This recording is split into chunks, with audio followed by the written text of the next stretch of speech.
وأنت خير من زكاها أنت وليها ومولاها. Alhamdulillah, syukur pada Allah Azza wa Jalla kerana dengan rahmat dan juga limpah kurnia yang Allah Ta'ala berikan, dapat kita sekali lagi bersama-sama pada malam ni. Dan insya-Allah sambungan kita pada malam ni daripada Fiqhus Sirah karangan Dr. Muhammad Sa'id Ramadan Al-Buti rahimahullahu ta'ala. Sambungan kita ialah pada tajuk Rasulullah memperkenalkan dirinya kepada kabilah-kabilah dan permulaan Ansar memeluk Islam.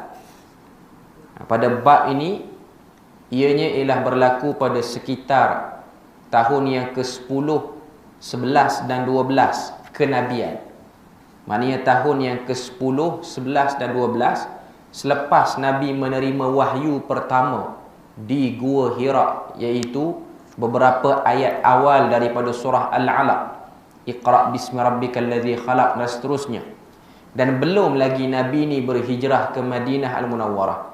Cuma tahun-tahun akhir dakwah Nabi selepas daripada peristiwa Isra' dan Mi'raj, selepas daripada peristiwa Amul Huzun ataupun tahun duka cita, yang mana tahun itu kewafatan isterinya dan juga pak saudara dia iaitu Abu Talib, dan juga selepas daripada gagalnya dakwah Nabi di Taif. Okay. Jadi selepas pada terima Nabi Isra' Mi'raj, mukjizat Isra' Mi'raj Nabi dah lalui, sekarang ni masuklah pada perbahasan iaitu Rasulullah menuju kepada tahun-tahun nak pergi kepada hijrah ke Madinah. Okay.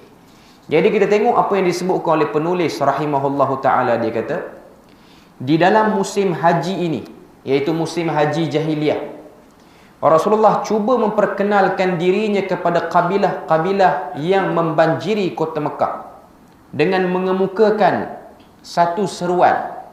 Dalam terjemahan dia sebut mengemukakan agama baru. Kalau sebut agama baru dia kurang tepat, sebab Nabi dia tak bawa agama baru. Nabi bawa seruan yang sama yang dibawa oleh Nabi Ibrahim, Nabi Ismail yang duduk di Mekah. Cuma seruan Nabi ni ialah seruan yang janggal bagi arus perdana pada waktu itu. Sebab kebanyakan orang pada waktu itu mereka menyembah berhala, dan mereka telah melakukan tokok tambah yang cukup banyak daripada permulaan mereka menerima penyembahan berhala sekitar 400 tahun sebelum kelahiran Nabi. Yang mana kita dah sebut, orang yang mula-mula bertanggungjawab mendatangkan penyembahan berhala kepada musyrikin Mekah ni ialah satu orang yang bernama Amr bin Luhai. Amr bin Luhai ni ialah satu orang pemimpin kepada orang-orang Quraisy pada waktu itu, ataupun orang-orang Mekah pada waktu itu. Ketika mana dia pergi ke Syam, dia tengok orang sembah berhala, sembah patung, maka dia bawa penyembahan itu ataupun patung tu ke Mekah. Bermula daripada itulah orang-orang mengenali patung untuk disembah. Dan dia tu jarak dengan Nabi Muhammad ialah sekitar 400 tahun. Jadi kita boleh tengok 400 tahun sudah menjadi ajaran penyembahan berhala itu, dan ianya sudah menjadi darah daging. Dan satu benda yang sukar untuk Nabi ni membantras benda tu dengan mudah. Sebab itulah orang dia lawan Nabi, dia petikai Nabi dan dia kecam Nabi. Okay. Tapi Nabi, seperti mana dalam hadis-hadis ditunjukkan, Nabi tidak pernah berputus asa. Hari-hari Nabi keluar cari orang ramai untuk ajak orang ramai mentauhidkan Allah Azza wa Jalla. Sebab tu dalam hadis yang sahih, bila mana Nabi ni keluar kepada khalayak ramai, Nabi sebut, qulu la ilaha illallah tuflihu. Wahai sekalian manusia, sebutlah la ilaha illallah, kamu akan berjaya. Hari-hari Nabi sebut benda tu, dan perkataan itu sudah pasti tidak disenangi oleh orang-orang ramai pada waktu tu, terutamanya orang yang dah lama sembah berhala. Jadi bila mana tiba musim haji, iaitu musim ziarah, orang-orang yang berada di sekitar tanah Hijaz pada waktu tu, dia orang datang untuk melakukan ziarah umrah, ziarah haji, dan mereka sekaligus juga melakukan penyembahan pada berhala. Okay. Jadi pada waktu itu Nabi ambil peluang untuk cerita tentang tauhid ini. Dan Nabi membacakan ayat-ayat Al-Quran. Nabi seru orang kepada tauhid, kepada orang-orang yang baru datang ni, orang-orang yang ziarah az-zair, orang-orang yang datang. Ahli sejarah iaitu Ibnu Sa'ad dalam kitabnya menyebut Rasulullah mengikuti musim haji setiap tahun. Maknanya tahun yang ke-10, tahun yang ke-9, 10, 11, nak sampai ke tahun 13 Nabi berada di Mekah ni, tiap-tiap tahun Nabi tunggu musim haji untuk Nabi ambil peluang, Nabi bertemu dengan orang-orang yang baru datang. Baginda bertemu dengan pengambil-pengambil haji di rumah-rumah tumpangan mereka.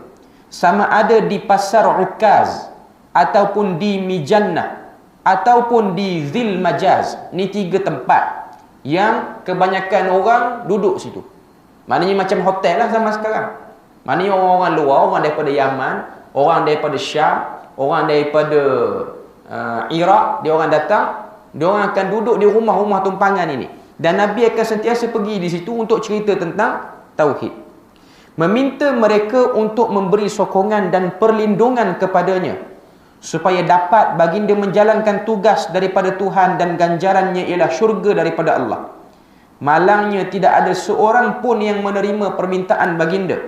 Baginda menyeru, wahai sekalian manusia, berimanlah dan katakanlah sesungguhnya tidak ada Tuhan, hanyalah Allah. Dengan ini nescaya kamu berjaya, dan dengannya nescaya kamu akan menguasai bangsa Arab dan bangsa asing akan tunduk kepadamu. Sekiranya kamu beriman, maka kamulah raja di dalam syurga. Ini petikan hadis bila mana Nabi ni dia seru orang. Apa yang Nabi sebut? Sebut la ilaha illallah, kamu berjaya. Apa contoh keberjayaan yang Nabi sebutkan dalam perkataan tu? Nabi kata kamu akan menjadi tuan kepada bangsa ni. Maknanya boleh menguasai bangsa Arab kalau kamu nak bersama dengan tauhid. Bahkan kamu boleh menguasai ajam, iaitu bangsa asing. Bahkan kamu akan menjadi satu orang yang mulia di syurga. Kejayaan di dunia dan juga kejayaan di akhirat. Di masa itu jugalah Abu Lahab, pak menakan dia sendiri, mengekori Nabi dari belakang dan membuat seruan balas yang menyongsang dengan katanya, janganlah kamu dengari atau ikuti kerana ia sudah menderhaka dan seorang pendusta. Maknanya setiap kali Nabi keluar, Nabi pergi ke Ukaz, Nabi pergi ke Mijannah, Nabi pergi ke Zil Majaz. Ni 3 tempat. Orang luar yang datang buat haji, buat umrah, dia orang akan duduk di rumah tumpangan ni. Nabi akan pergi sini untuk Nabi kempen tauhid, terutamanya musim haji. Haji jahiliah, bukan haji yang macam sekarang kita tengok ni, haji jahiliah. Okey. Setiap kali Nabi keluar, maka diikuti belakang Nabi tu oleh pak menakan dia sendiri, Abu Lahab. Dan Abu Lahab setiap kali dia dengar Nabi sebut la ilaha illallah, dia kata jangan ikut lelaki ni, jangan ikut dia ni, dia seorang pendusta. Sukar dakwah pada waktu tu. Kita boleh bayang, sebab yang mengekori itu bukan orang asing, ianya ialah sebahagian daripada keluarga Nabi. Jadi orang akan tanya, orang akan tengok, ni budak muda ni apa hal? Mari duk kempen tauhid, duk kata sembah berhala tak betul. Yang larang kita jangan ikut lelaki ni pula ialah keluarga dia. Okey. Jadi ianya merumitkan dakwah tu sendiri. Okey. Tapi Nabi ni yang kata satu orang yang dibekali dengan sabar, Nabi tak peduli benda tu. Nabi tak peduli benda tu sebab Nabi buat. Sebab apa Nabi tak peduli? Sebab Nabi dah tengok ganjaran syurga dalam perjalanan Isra' dan Mi'raj. Allah Ta'ala dah kata, kamu sebagai Rasul, tugas kamu basyiran wa nadhira. Beri berita gembira, beri berita ancaman. Dan kamu tidak dipertanggungjawabkan untuk orang ikut ataupun tak nak ikut. Itu bukan tanggungjawab kamu. Okay. Dan Nabi dah tengok dengan mata syurga macam mana, neraka macam mana. Okay. Menyebabkan Nabi tu rasa lebih segar berdakwah pada kali ini berbanding sebelum Isra' Mi'raj. Sebelum Isra' Mi'raj, ayat Quran turun, suruh Nabi tasbih, cerita tentang syurga, cerita tentang ganjaran kalau bersama dengan kebenaran. Itu sebelum Nabi tengok syurga neraka. Lepas Nabi tengok, Nabi lebih kuat jiwa dia. Sebab Nabi tak peduli, kalau dia mati di atas jalan ni pun dia dah tahu ganjaran dia apa. Bahkan memang itu yang diidamkan. Sebab tu para sahabat, bila mana Nabi menceritakan syurga dan neraka, Mereka tak hiraukan benda lain dah. Dan bila mana dia orang berperang, mereka idamkan syurga. Bukan mereka idamkan kita menang, dapat kuasai tempat ni, ataupun kita dapat tawanan perang, harta rampasan perang. Mereka nakkan balasan itu. Jadi itu antara sebab Nabi lebih tegar pada kali ini. Nabi lebih segar dan tegar menyampaikan dakwah pada kali ini, walaupun diekori rapat oleh pak menakan dia sendiri, iaitu Abu Lahab. Janganlah kamu ikuti kerana ia seorang yang derhaka dan seorang yang dusta. Oleh itu maka mereka menjawab seruan Muhammad dengan sekotor-kotor jawapan di samping menyakitinya. Bila mana orang dengar pak menakan dia kata dia ni pendusta, orang-orang yang daripada luar ni pun ikut pak menakan dia. Dia orang dah kata kepada Nabi Muhammad ni pendusta, pak menakan dia kata, maka kita pun kata sekali ya. Tambah pula Abu Lahab pada waktu tu satu orang yang berpengaruh, ahli majlis eksekutif dia tu untuk Mekah pada waktu tu. Saya dah selalu sebut, dia antara orang yang menjaga kebajikan berhala. Satu benda yang pelik, sembah berhala, kata berhala ada kuasa, tapi kena jaga kebajikan dia. Sepatutnya dia kalau dia ada kuasa, nak buat apa lagi jaga kebajikan dia? Dia pandai jaga diri sendiri. Tapi nak katanya manusia ni kalau dia tak cerdik, kalau dia ditipu oleh hawa nafsu dia, dia jadi macam tu lah. Jadi orang duk kenal Abu Lahab, dia ni ialah orang yang memberikan kebenaran untuk orang luar masuk buat haji ataupun buat umrah. Maknanya dia ni kalau nisbah sekarang menteri urusan haji dan umrah di Arab Saudi.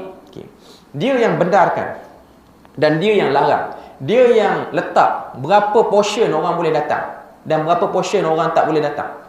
Jadi benda tu orang lebih percaya dia sebab orang tengok pada kedudukan.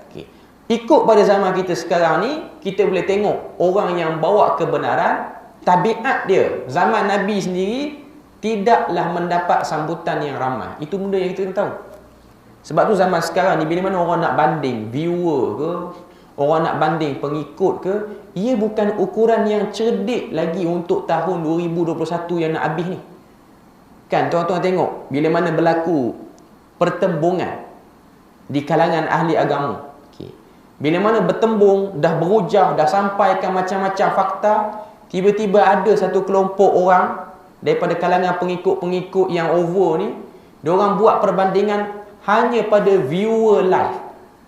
Tengok viewer kawan ni 5.4k, yang kawan ni 27 orang. Yang 27 orang ni walaupun cakap dengan fakta, orang tak minat dia.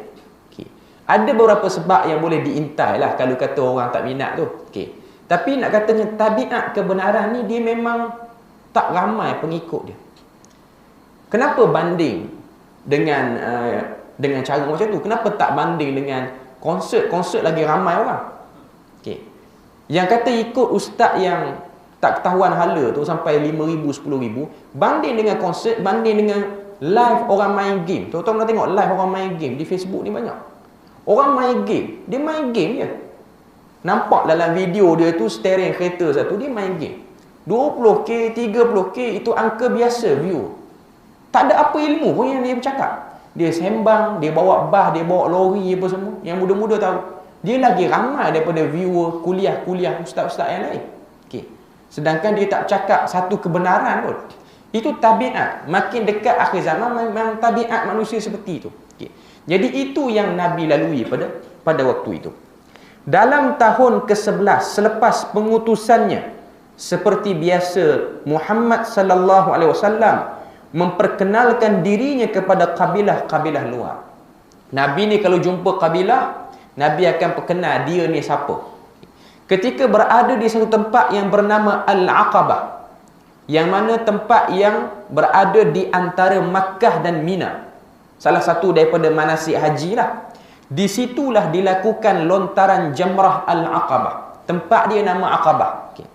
Baginda telah bertemu dengan beberapa orang daripada suku Khazraj. Khazraj ni ialah orang-orang yang berasal daripada Yathrib. Yathrib ni ialah Madinah. Dan orang-orang Yathrib ni, mereka kebanyakannya ialah berasal daripada Yaman. Berasal daripada Yaman. Sebab tu kalau kita baca hadis Nabi, Nabi puji orang Yaman, merujuk kepada orang Yaman yang hijrah ke Yathrib lalu bai'ah dengan Nabi dalam bai'atul Aqabah pertama dan bai'atul Aqabah yang kedua, sehinggalah mereka digelar sebagai Ansar. Itu yang orang Yaman yang Nabi puji. Itu maksud hadis yang diriwayatkan oleh Imam Muslim. Nabi kata, al-imanu fil Yaman wal hikmatu fil Yaman. Iman itu pada orang Yaman dan hikmah itu pada orang Yaman. Maksudnya ialah Ansar, bukan Muhajirin, Ansar. Cuma hadis ni sekarang orang-orang yang belajar di Yaman dia guna juga hadis ni. Dia nak tunjuk tok-tok guru dia tu hebat, tak dinafikan. Ada tok-tok guru yang hebat di Yaman. Ada ahli-ahli ilmu dan ada orang-orang Yaman yang saleh, yang bertakwa pun ramai. Cuma nak mengatakan Yaman secara exactly sekarang ni, ianya bukan seperti mana yang dimaksudkan oleh Nabi tu. Nabi maksudkan lain, Nabi maksudkan orang lain. Selain pada tu, sebahagian para ulama kata yang dimaksudkan situ ialah Qabilah Al-Ash'ari. Qabilah Al-Ash'ari, bukan mazhab akidah Asy'ariyah. Qabilah Al-Ash'ari, Abu Musa Al-Ash'ari, seorang sahabat Nabi. Bani Ash'ar ni berasal pada Yaman juga. Jadi itu benda yang kita kena tahu. Di sini kata dalam buku ni, baginda bertanya kepada beberapa orang lelaki daripada puak Khazraj, siapakah kamu sekalian? Jawab mereka, kami daripada puak Khazraj. Tanya baginda, adakah jiran-jiran kamu orang Yahudi? Mereka menjawab, ya. Kata baginda, relakah duduk sebentar untuk ku bercakap sepatah dua? Maka baginda tidak membuang masa menyeru mereka ke jalan Allah dan menyeru kepada agama Islam. Di sampingnya Rasulullah pun membaca beberapa potong ayat Al-Quran. Penghidupan mereka bersama-sama orang Yahudi telah merintis jalan ke arah penerimaan Islam sebagai agama pegangan mereka. Seperti yang diketahui bahawa orang Yahudi ialah ahli kitab dan ahli ilmu pengetahuan. Bila mana berlaku persengketaan antara kabilah Khazraj dan puak lain dengan Yahudi, maka orang-orang Yahudi mengugut dengan kata mereka, sudah tiba masanya seorang Rasul akan diutus. Di kala itu kami akan mengikuti ajarannya dan bersama-sama akan kami hapus kamu sekalian seperti mana terhapusnya dan fanaknya bangsa Ad dan juga bangsa Iram. Cerita dia macam ni. Bila mana orang-orang Khazraj, dia orang jumpa Nabi. Khazraj ni ialah orang Yathrib. Dia orang ni duduk bersama dengan Yahudi. Yahudi Bani Quraidah, Bani Nadir, Bani Qaynuqa. Ini 3 kabilah Yahudi yang mendiami Yathrib. Dan dia orang ni daripada keturunan Bani Israel.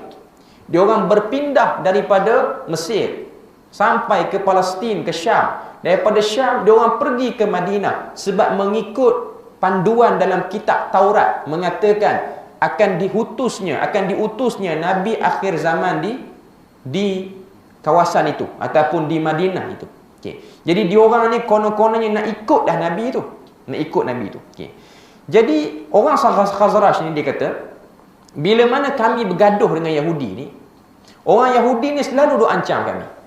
Kalau datang nanti Nabi akhir zaman, kami akan ikut dia dan kami akan minta Nabi itu doakan pada kamu supaya kamu ni binasa, celaka seperti mana bangsa Ad dan juga Irak. Jadi orang Khazraj, dia orang masuk Islam ni peringkat awalnya bukan kerana dia orang tu pernah dengar ayat-ayat daripada kitab suci, bukan. Dia orang tak pernah dengar pun. Cuma dia orang takut dia orang tu kena seperti mana yang disebut oleh orang Yahudi. Takut dia orang tu kena doa Nabi. Jadi sebelum Yahudi tu jumpa Nabi, dia orang dulu nak ambil ajaran Nabi ni. Supaya Nabi tu duduk di pihak dia orang, tak duduk di pihak Yahudi. Itu peringkat awal. Orang-orang Madinah ni dia nak terima Islam. Kemudian dalam buku ni dia sebut, bila mana Rasulullah memperkenalkan dirinya yang disusuli dengan seruannya agar mereka menganut agama Islam, yang mereka teringat kembali akan ugutan Yahudi itu. Kata mereka, kamu ingat ataupun tidak, inilah Nabi yang disebut oleh orang-orang Yahudi dahulu. Jangan beri peluang kepada Yahudi untuk mendahului kita. Jadi ni antara sebab dia orang cepat-cepat nak masuk Islam ni. Sebab takut Nabi bersama dengan Yahudi. Biar Nabi tu bersama dengan kita dulu. Biar Nabi tu bersama dengan kita dulu. Dia orang yang baru masuk Islam ni, dia orang tak tahu apa lagi. Ini orang-orang yang awal. Orang-orang yang awal. Dia orang nak defend Nabi ni pun atas sebab kabilah lagi, atas sebab keturunan, atas sebab puak lagi. Okay. Maka sekalian mereka pun menyahut seruan Rasulullah, menyambung mereka akan perkataan mereka, kami telah tinggalkan kaum bangsa kami di Yathrib sana, di dalam persengketaan yang amat sangat. Moga-moga dengan berkat Tuhan akan bertaut kembali kiambang yang dicerai. Ini bahasa penterjemah lah. Dia tak cakap lah kiambang tak ada di kawasan tu. Okay. Ini bahasa terjemah nak bagi cantik sedap dengar. Okay. Sepulangnya kami nanti akan kami kemukakan agama ini kepada mereka. Andai kata Tuhan menyatukan kembali kami, maka Tuhan hambalah manusia teragung di kalangan kami. Ini kata beberapa orang lelaki daripada Khazraj.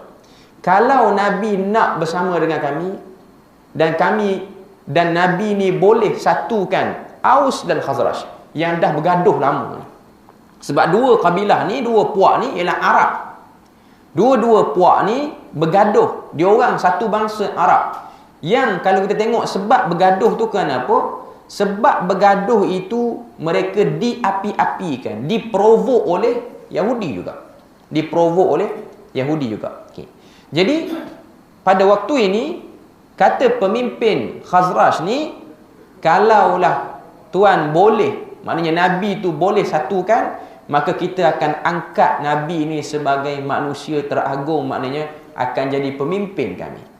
Pada waktu Nabi ni duk bertemu dengan Khazraj ni di Madinah sana, di Yathrib, sebelum nama Madinah lagi, sudah berlaku satu keadaan ataupun satu suasana nak pilih pemimpin baru di kalangan Aus dan Khazraj. Nak pilih satu orang ketua yang boleh satukan Aus dan Khazraj. Antara nama yang ada untuk dipilih pada waktu itu ialah Abdullah bin Ubay, ketua munafikin. Nama dia dah naik. Maknanya dia ni dah berkempen sakan dah pada waktu tu. Okay. Cuma dia tak tahu lagi. Orang-orang Khazraj yang pergi buat haji ni dah bertemu dengan Nabi. Dia tak tahu. Okay. Kemudian kita masuk perjanjian Aqabah yang pertama. Islam mula berkembang. Dia orang balik semula ke Yathrib. Okay. Kemudian nak terjadinya perjanjian Aqabah yang pertama ni. Islam mula berkembang di Madinah di tahun tersebut, iaitu tahun ke-11 kenabian. Seperti yang dijanjikan, sekumpulan orang Ansar pun tiba seramai 12 orang bertemu Nabi di tempat namanya Aqabah. Pertemuan itu dikenali dengan Al-Aqabatul Ula ataupun perjanjian Aqabah yang pertama.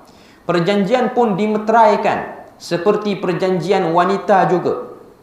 Di antara mereka itu ialah As'ad bin Zurarah, Rafi' bin Malik, Ubadah bin Samit, Abu Al-Haytham bin At-Tihan. Ini antara lelaki-lelaki daripada wakil orang-orang Yathrib. Ubadah bin Samit menceritakan peristiwa ini. Rasulullah telah menyeru kami yang seramai 12 orang ini dengan katanya, marilah bersama berjanji dengan hamba dan jangan sekali-kali mensyirikkan dan menyengutukan Allah. Jangan mencuri, jangan berzina, jangan membunuh anak-anak kamu, dan janganlah kamu menderhaka perintahku ini kerana hendak melakukan kejahatan. Okey, beberapa benda Nabi minta dalam perjanjian Aqabah yang pertama ni, iaitu antara yang Nabi minta ialah jangan syirikkan Allah Ta'ala. Maknanya stop sembah berhala. Jangan mencuri, jangan berzina, jangan bunuh anak-anak perempuan kamu, anak-anak kamu yang masih kecil, dan jangan kamu derhaka perintahku sebagai Rasul kerana hendak melakukan kejahatan. Nabi minta benda-benda yang simple. Cuma semua yang Nabi minta ni jangan. Tidak suruh buat apa. Suruh tinggal je. Nabi tak lagi kata, kamu boleh dah belajar solat sunat 2 rakaat siang dan malam. Tak suruh lagi. Kamu dah boleh kot nak asing-asing duit zakat tu. Kamu pun banyak sangat duit di kaya sangat. Tak minta lagi yang tu. Minta stop sembah berhala. Sebab apa dia orang boleh stop sembah berhala? Sebab dia orang pun dah tak yakin dengan berhala tu. Itu sebab antara sebab boleh stop sembah berhala. Sebab apa orang-orang Madinah dia tak yakin dengan sembah berhala? Sebab mereka dikatok setiap tahun dengan bayaran yang tak masuk akal untuk pergi sembah berhala oleh orang-orang Mekah. Setiap kali nak pergi buat haji sampai bulan Syawal, Zulkaidah, Zulhijjah, Dia orang masuk musim haji ni, dia orang akan diperkenalkan dengan undang-undang baru yang setiap tahun berubah, sentiasa duk berubah. Okey. Tahun ni kalau nak pergi buat haji boleh, tapi dengan syarat baju pakaian tak boleh bawa masuk, kena beli daripada kami di Mekah. Okey. Dan baju itu taklah harga pasaran lagi, harganya melambung tinggi, 2 kali ganda harga. Okey. Kamu boleh nak berkorban pada berhala, nak sembelih binatang korban depan berhala boleh, tak boleh bawa binatang korban sendiri. Binatang korban beli pada kami. Beli pada kami itu mahal lah. Okay. Kalau tak mampu beli pakaian, tawaf bogey. Itu je pilihannya ada. Kalau rasa tak sanggup tawaf bogey ni, malu nak tawaf bogey, balik. Dia orang dah datang jalan kaki lebih pada 200-300 km zaman tu. Takkan dia orang nak tinggal macam tu saja. Okay. Jadi dia orang pun rasa bosan dengan peraturan yang berubah. Ini orang Madinah. Belum lagi orang Yaman, belum lagi orang daripada Najd, belum lagi daripada orang kawasan-kawasan lain. Okay. Sebab apa? Sebab akal Abu Jahal, akal Abu Lahab ni ialah akal kapitalis. Akal orang yang fikir macam mana kita nak ambil peluang pada orang-orang ni. Okay. Sekarang ni pun ada perangai macam tu. Sebab tu orang-orang yang pernah pergi haji, dia akan perasan. Orang yang pergi haji kerak lah. Orang yang pernah pergi haji dan pergi umrah, harga barang di Mekah dan Madinah ni dia lain. Musim haji lain, musim umrah lain. Sebab tu orang-orang yang pergi buat umrah kerak lah, dia akan perasan hotel-hotel di Mekah lah terutamanya. Di Madinah ni boleh consider lagi. Madinah ni ada lagi kesan perangai orang Ansar. Dia orang ni tak suka nak menipu orang sangat. Okay. Tapi di Mekah ni dia suka ambil peluang sikit. Okay. Kalau kita pernah pergi dah, orang-orang yang pernah pergi, kalau kita pergi dekat reception tu, kita nak tengok harga bilik. Harga bilik, sebilik tu berapa harga dia. Tak akan ada harga yang tetap, tak ada. Dia tak boleh buat satu brosur ke apa, letak siap-siap. Okey, bilik kita semalaman 89 rial ke 120 rial ke, dia orang tak akan letak. Sebab apa? Dia orang akan naik sesuka hatinya. Okey, berdasarkan manager tu sendiri. Okey, dan manager ni pun dia pun nak duit masuk kocek dia juga. Okey, dia akan ada perangai seperti itu. Saya duk bawa orang umrah ni, saya dah tahu, dah biasa kena benda ni. Okey, bawa jemaah umrah, dia orang semua letih ni. Terutamanya yang turun ke Jeddah terus nak buat umrah. Sebab tu saya tak suka ambil trip yang pakai ihram siap-siap di KLIA, sebab dia letih. Dan kita nak elak daripada terkena apa-apa di Mekah ataupun di Jeddah tu. Okay. Sampai berkumpul di lobi hotel ni, manager dia buat sibuk, keluar bilik office masuk, keluar bilik keluar office. Saya tengok benda tu, saya dah perasan ni ada cubaan nak tipu. Okay. Ada cubaan nak tipu. Sebab jemaah semua tak boleh cakap Arab. Kita seorang je boleh cakap Arab. Okay. Dia pun mari, dia kata bilik penuh. Bilik penuh, dia boleh kata. Okay. Dia kata kalau nak masuk kena tunggu. Saya pun bincang dengan jemaah. Ada jemaah yang sanggup tunggu. Tapi saya dalam hati dah tak sedap dah. Kita jangan ingat sistem di sana macam sistem tempat kita. Kalau penuh tu penuh sungguh. Penuh yang kena tunggu. Macam setengah musim sekarang, musim orang cuti sekolah ni. Kalau hotel-hotel belah-belah Penang apa semua ni, biasa check out, kita nak check in pukul 2. Okay. Tapi dengan sebab ramai orang cuti ni, tak boleh check in pukul 2, kena check in pukul 5 sebab ramai sangat orang tak keluar lagi. Okay. Di Mekah tak macam tu. Di Mekah check in pukul 2, belum tentu boleh masuk pukul 2. Kadang-kadang isyak baru boleh masuk. Okay. Saya pun duk tanya dia sebab lama sangat. Jemaah dah duk pakai ihram, ada yang tua dah apa. Tanya pada dia, betul ke bilik ni kosong? Bilik ni penuh. Dia macam nak jawab, tak nak jawab, nak jawab. Dia buat sibuk, dia angkat telefon, letak telefon, style dia. Okay. Last sekali saya kata kat dia, saya bagi 500 rial duit ni untuk cepatkan urusan. 15 minit lepas tu semua bilik kosong. Tuan-tuan boleh percaya bilik tu betul-betul kosong. Maknanya dah kosong lama dah tu. Dia nak tu je sebenarnya. Dia nak kita kata bagi duit pelicin sikit, boleh masuk cepat. Ini perangai depan Kaabah tu. Hotel depan Kaabah tu orang yang lagu tu. Nak katanya yang menipu ni benda tu biasalah. Okay. Ada yang minta sampai 1,000 riyal. Ada yang minta dengan jumlah-jumlah yang tak masuk akal. Okey. Cuma nak kata perangai seperti ni zaman ni pun, zaman Nabi hidup ni, itulah yang duk berlaku. Cara seperti itu. Mana boleh kita kemas bilik yang kata orang penuh dalam masa 15 minit. Bukan satu bilik, 20 bilik. Semua boleh siap semua. Nak kena vacuum pun semua, nak kena betul cadar. Bayar 500 riyal tak sampai 10 minit, semua bilik dah kosong dah. Tadi kata penuh. Okey. Ini dah ciri-ciri yang sama. Saya banyak kena di Mekah lah. Di Madinah saya kurang sikit kena. Di Madinah ni, orang Madinah ni dia okey sikit. Dia macam athar, kesan-kesan sikap Ansar tu masih lagi kuat. Sebab di Madinah ni, manager ni kebiasaannya orang Arab lah. Jarang orang bangsa lain jadi manager. Yang jadi orang bangsa lain ni biasa cleaner macam tu lah. Manager ni lah satu jawatan yang besar. Tapi di Mekah ni dia ada akal dia nak menipu tu banyak. Dia nak duit tu, nak duit ni. Dan saya duk rasa lah kebanyakan travel umrah di Malaysia ni pun, kalau dia hantar jemaah, duit rasuah tu biasanya akan disediakan dah. Saya duk bawa banyak macam-macam travel lah. Biasanya kita akan, dia panggil istilah bakshish. Bakshish ni disediakan untuk satu trip. Kadang-kadang setengah travel tu sampai 2,000 riyal. Sebab nak bagi mudah kerja kita. Kalau kita tak bagi, jadi payah kerja kita. Itu meragam manager, belum lagi meragam driver bas tu. Driver bas dia meragam, dia tak nak bawa bas. Ataupun dia bawa, dia tak pasang aircon.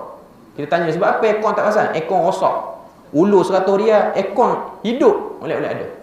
Okay, ini semua tipu punya perangai. Okay, cuma nak kata perangai seperti inilah. Orang Madinah dia frust. Dia tak rasa sembah berhala tu betul. Melainkan orang nak ambil kesempatan saja. Okay. Jadi sebab tu bila mana Nabi kata jangan syirikkan Tuhan, tak perlu sembah berhala, dia orang boleh terima. Benda tu dia orang boleh terima. Sebab dia orang tengok perangai penyembah berhala, perangai orang yang menjaga kebajikan berhala ni menipu. Tak betul perangai macam ni. Okay. Jadi mereka pun dengarlah permintaan tu daripada Nabi sallallahu alaihi wasallam. Okay.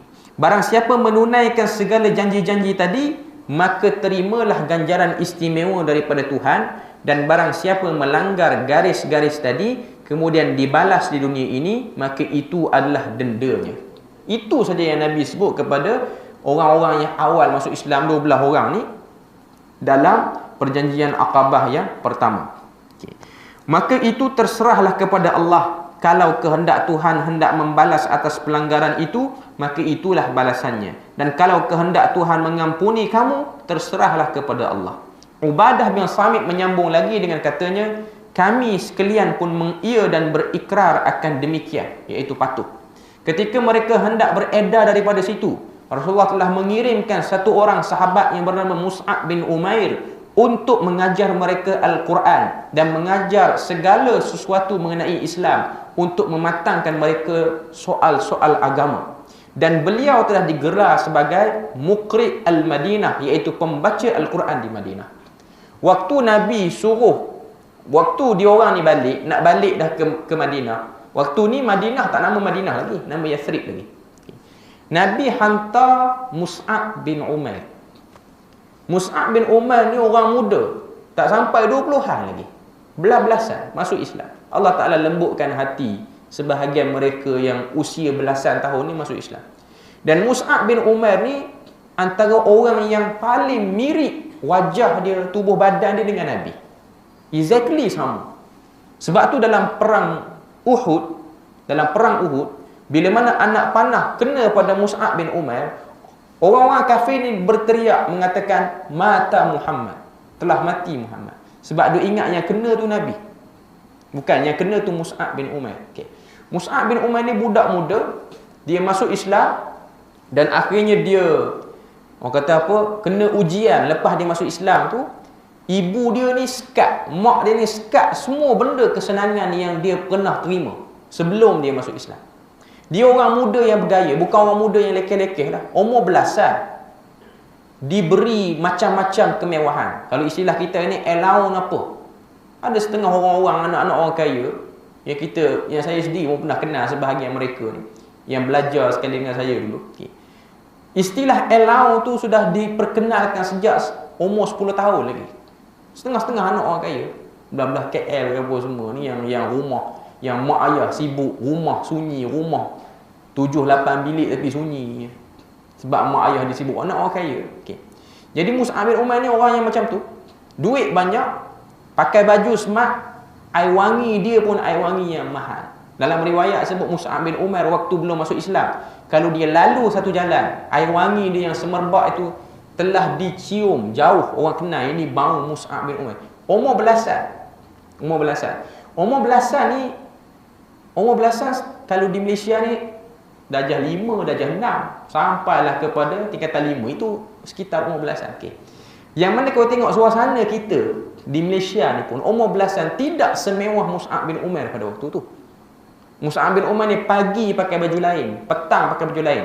Bagi uruf suasana masyarakat Arab, itu ialah orang kaya. Kalau kita biasalah pagi pakai baju lain, petang pakai baju lain, sebab memang itu kebiasaan kita. Kita pagi pakai baju lain, petang pakai baju lain. Orang miskin pun yang asnaf pun dia pakai baju lain, petang, pagi pakai baju lain. Mereka yang terlampau susah melarat sangat, yang itu pakai baju sama lah.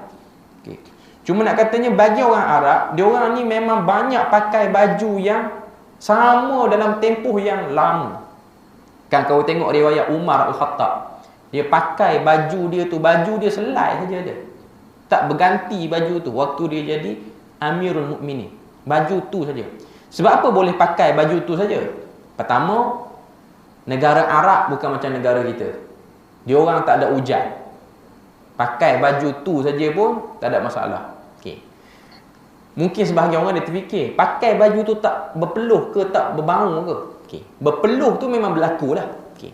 Cuma peluh orang sana zaman Nabi pula, bukan zaman sekarang, bukan Arab zaman sekarang. Arab zaman Nabi.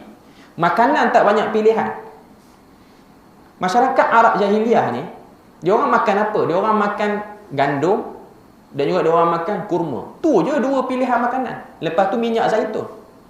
Minyak lah, minyak daripada kacang tertentu. Dia bukan macam kita.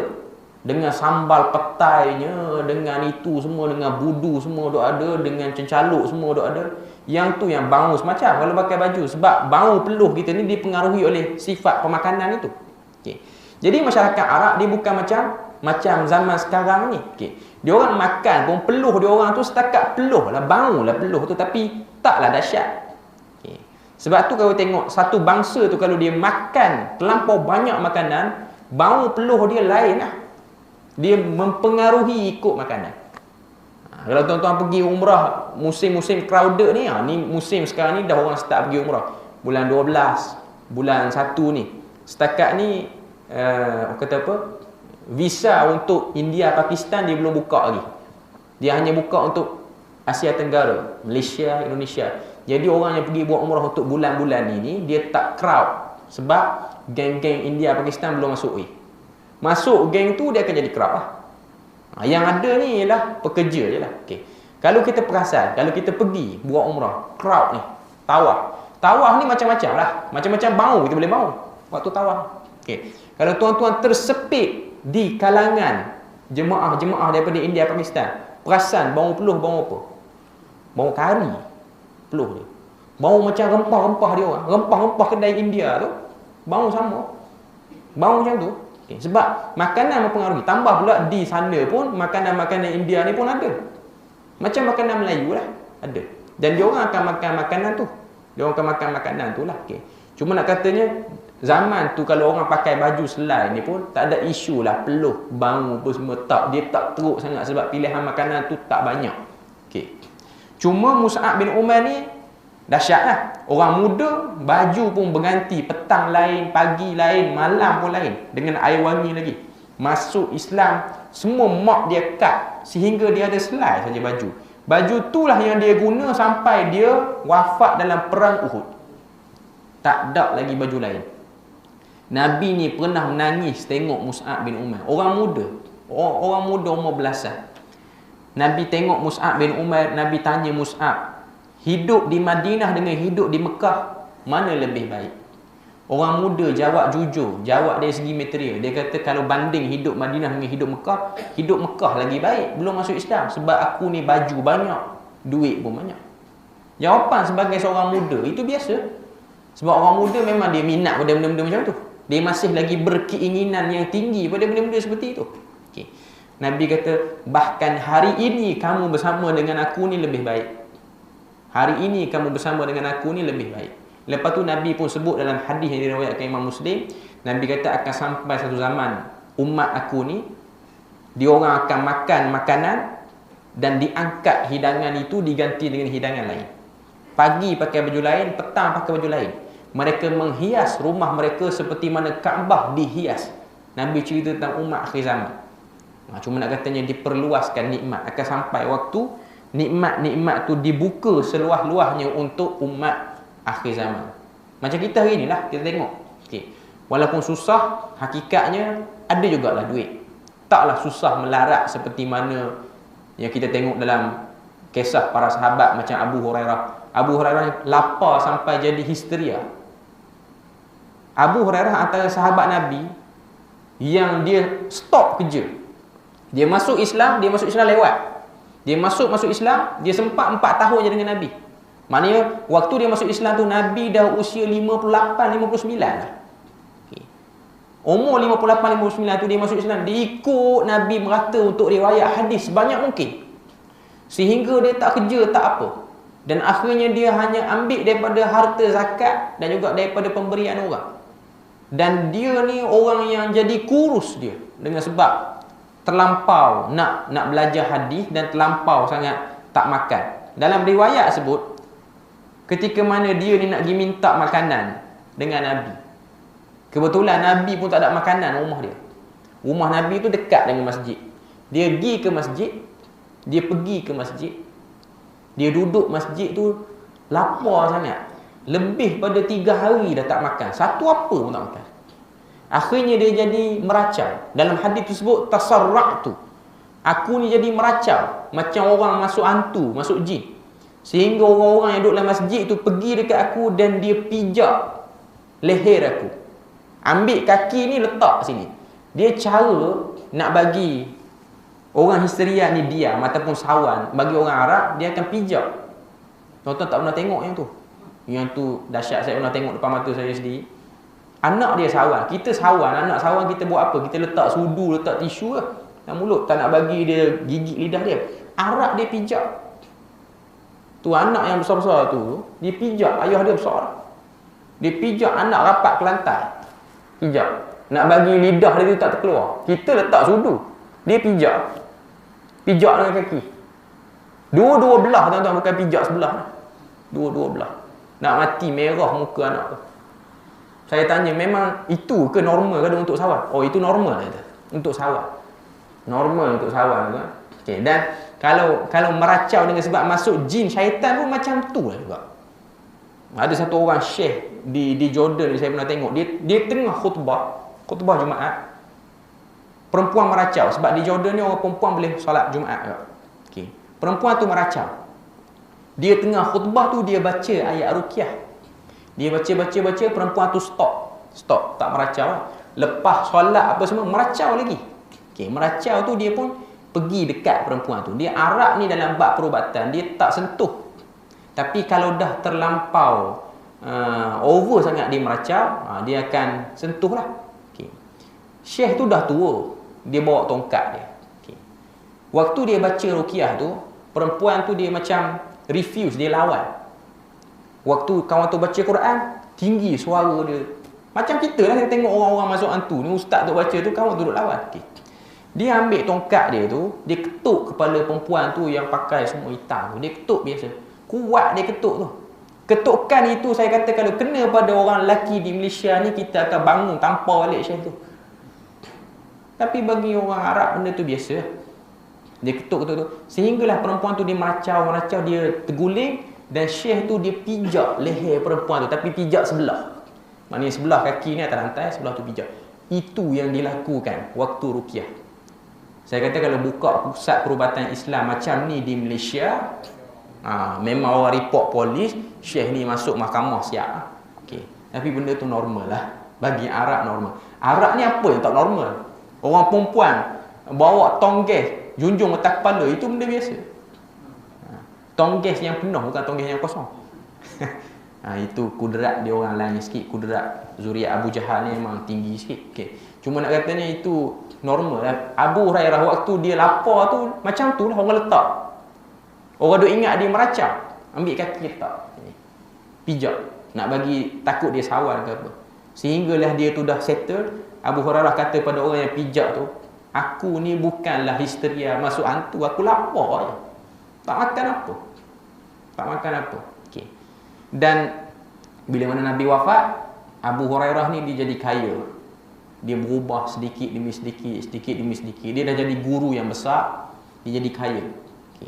Hadis tu dia cerita waktu dia dah jadi kaya. Kalau kita tengok dalam Sunan Abi Daud, kalau saya tak silap, ada Abu Hurairah ni waktu dia mengajar hadis, dia duduk mengajar hadis di Masjid Nabi ni, tabi'in ramai, anak murid dia ramai, 700-800 orang.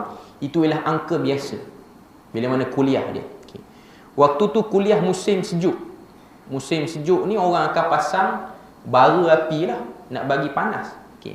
Waktu Abu Hurairah duk baca hadis ni, duk bagi hadis kepada tabi'in ni, dia keluarkan kain sapu tangan daripada poket dia. Dia lap hidung dia, sebab musim sejuk ni memang kita akan hidung kita berair lah. Dia lap tu, kain yang mahal. Sapu tangan dia tu dalam riwayat kata kain kattan. Mahal kain tu.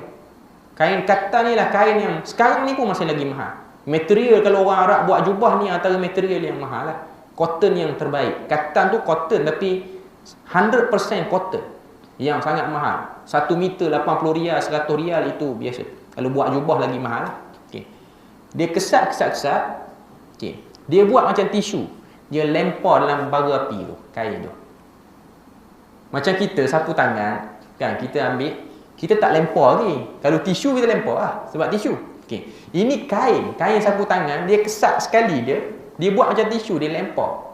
Anak murid dia tengok perbuatan Abu Hurairah. Lalu anak murid dia tu macam berbisik lah. Macam dia orang ni macam cakap sama-sama dia orang, dia kata, tu guru kita ni dah kaya sekarang. Sapu tangan pun lempar macam tisu lah. Kaya. Waktu Abu Hurairah dengar yang tu, Abu Hurairah pun kata, dulu aku sangat miskin, dia kata. Sehingga aku ni meracau kerana kelaparan. Dan aku dapat semua ni kerana aku berkhidmat pada hadis Nabi. Nak katanya lepas pada dia, Nabi wafat, dia mengajar hadis Nabi apa semua ni, Allah Ta'ala bukakan pada dia nikmat yang banyak. Dia jadi orang yang kaya lah. Abu Hurairah ni orang yang kaya lah juga pada zaman itu. Walaupun dia ni buta huruf. Dia buta huruf, tak pandai menulis, tak pandai membaca. Dia hanya riwayat hadis Nabi berdasarkan hafalan sahaja. Berdasarkan hafalan. Tapi banyak, 5,000 lebih hadis yang dia ingat dengan hafalan sahaja.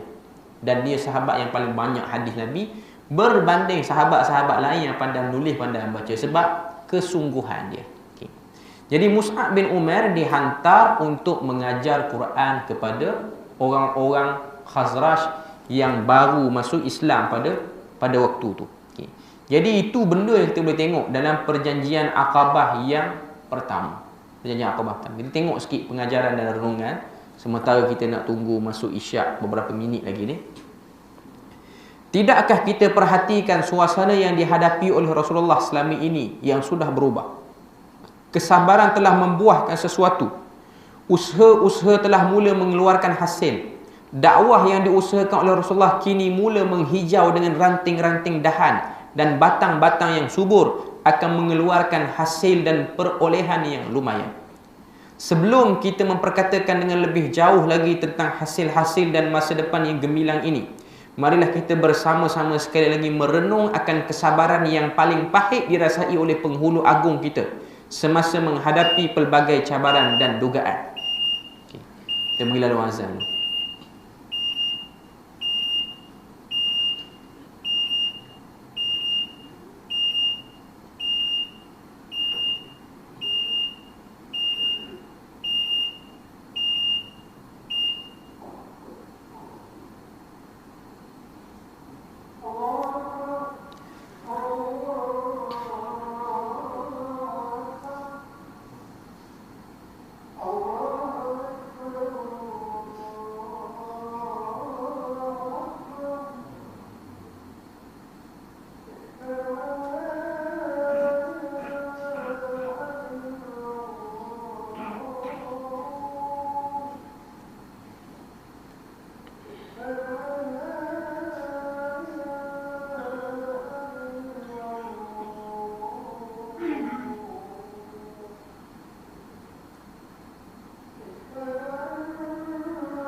Jadi kita tengok sikit lagi sambungan kita, apa yang nak dibawa oleh Dr. Muhammad Said Ramadan Al-Buti ni.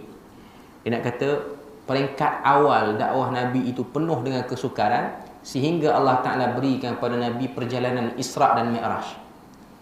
Bukan perjalanan mimpi terakhir yang tak betul tu. Yang tu tengah disoal siasat sekarang ni. Ada satu kumpul, dia dah lama dah kumpulan tu pun. Apa saya tak ingat nama dia. Tapi dia tu duk buat dakwaan perjalanan mimpi yang terakhir. Saya tak pasti apa yang dia duk mimpi. Dan tu cuma itu pun antara ancaman-ancaman zaman sekarang ni lah. Tapi dia perempuan, dia dah tarik balik banyak pun. Tapi pengikut dia agak ramai lah. Okay. Cuma perjalanan dia tu mirip macam perjalanan Isra' dan Mi'raj. Saya tengoklah golongan-golongan yang dakwa mimpi macam-macam ni. Dia macam copy paste je perjalanan Isra' Mi'raj Nabi. Cuma dia ambil hadis palsu sokong jalanan dia tu. Wallahualam dia mimpi betul ataupun tidak. Cuma trend seperti ni, nak kata dia mimpi jumpa benda-benda seperti ni ialah trend-trend yang dah lama pun dibuat. Tapi benda tu laku lagi lah untuk zaman sekarang ni. Maknanya ada lagi orang nak ikut. Okay. Setelah Nabi ni diperjalankan dalam Isra' dan Mi'raj, Nabi lihat syurga dan neraka. Tujuan dia apa? Pertama, Nabi yakin selepas lihat. Yang kedua, Nabi boleh cerita dengan perasaan yang penuh kepada sahabat untuk menyarankan mereka buat amal ibadah. Sebab tu waktu Nabi sifatkan syurga dan neraka, kita boleh tengok Nabi sifatkan dengan begitu teliti, sehingga para sahabat tu gairah dengar apa yang Nabi SAW tu sebut. Itu Nabi dapat selepas kena ujian yang bermacam-macam. Okay. Jadi kita berpada situ je untuk malam ni. Moga Allah Ta'ala beri rahmat dan berkat. InsyaAllah kita akan sambung seterusnya perjanjian Aqabah yang kedua. Subhanakallahumma wa bihamdik, asyhadu an la ilaha illa anta wa astaghfiruka wa atubu ilaik. Wassalamualaikum warahmatullahi wabarakatuh.